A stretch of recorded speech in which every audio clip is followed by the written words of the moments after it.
दिल्ली में एक ऐसी मुसीबत दस्तक दे रही है जिससे बर्बाद हो सकते हैं कई राज्य। मोदी शाह ने बुलाई आपातकालीन बैठक, केजरीवाल की हिल गई पूरी दुनिया। फिर होगा इलेक्शन, इस बार मोदी केजरीवाल होंगे आमने सामने। अब केजरीवाल मोदी को कभी आंख नहीं दिखा पाएंगे। जैसे ही इलेक्शन के बाद केजरीवाल ने मोदी को ललकारा और उनका मजाक उड़ाया, वैसे ही बीजेपी ने केजरीवाल को चारों तरफ से घेर लिया। अब केजरीवाल की दिल्ली जीत वाली रोटी अमित शाह ने छीन ली है। राजनीति के चाणक्य ने ऐसी चाल चली कि केजरीवाल को आने वाले एमसीडी चुनावों में कोई भी रास्ता नजर नहीं आ रहा है। लेकिन ऐसे हालात पैदा क्यों हुए? क्या सच में बीजेपी केजरीवाल से डर गई या कहानी कुछ और है? आइए आपको अगले 2 मिनट में बताते हैं दिल्ली का एमसीडी चुनाव कैसे बन गया है रण का मैदान। अब दिल्ली के तीनों एमसीडी इलेक्शन होने थे। अगर नया वाला नियम पेश नहीं होता तो तीनों निगमों के लिए अलग अलग मेयर चुने जाते और 272 सीटों के लिए चुनाव होते। लेकिन इस नए बिल में ऐसा क्या है कि इलेक्शन टाल दिए गए?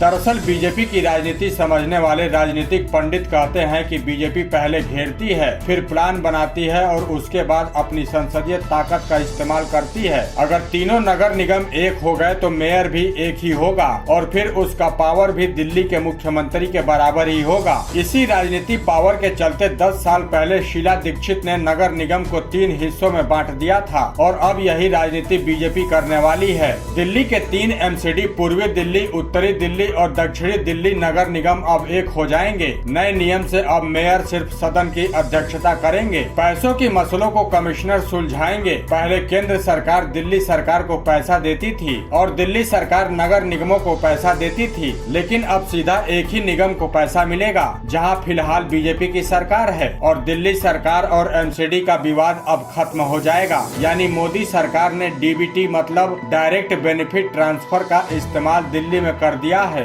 केजरीवाल के पास दिखाने के दांत अलग और खाने के दांत अलग होंगे। अब दिल्ली का सारा कंट्रोल मोदी सरकार के हाथों में होगा। बता दें कि दिल्ली में 4 बड़ी ताकतें हैं। पहली ताकत केंद्र के पास यानी कि मोदी सरकार के पास, दूसरी ताकत है राज्य सरकार के पास यानी अरविंद केजरीवाल के पास, और तीसरी ताकत है उप राज्यपाल के पास, और चौथी ताकत है एमसीडी, जिसमें से 3 ताकतों पर बीजेपी हावी है और सिर्फ एक पर अरविंद केजरीवाल को हटाने के लिए अब बीजेपी ने एमसीडी का खेल रचा है, जिसका असर आपको 8 साल बाद देखने को मिलेगा। हाल फिलहाल में दिल्ली से केजरीवाल को हटाना वैसे भी संभव नहीं है, जैसे गुजरात में मोदी और उत्तर प्रदेश में योगी को हटाना संभव नहीं है। इसलिए बीजेपी ने बजट का बहाना लेकर एक ऐसी कहानी रची है, और कहानी कुछ ऐसी है कि अब दिल्ली नगर निगम के चुनाव कब होंगे इसकी तारीख तो अभी तय नहीं है। जबकि ये पहली बार नहीं है जब केजरीवाल का पावर कम हुआ है, बल्कि इससे पहले भी उप राज्यपाल के साथ छिड़ी जंग में केजरीवाल बुरी तरह मात खा चुके हैं और सुप्रीम कोर्ट जाने के बाद भी केजरीवाल को पावर नहीं मिला था। वैसे दोस्तों, अगर केजरीवाल आपके राज्य में चुनाव लड़ने आते हैं तो आप उनको वोट देंगे या नहीं? अपना जवाब हमें हाँ या ना में लिखकर जरूर बताएं और इस वीडियो को लाइक और शेयर जरूर करें। धन्यवाद।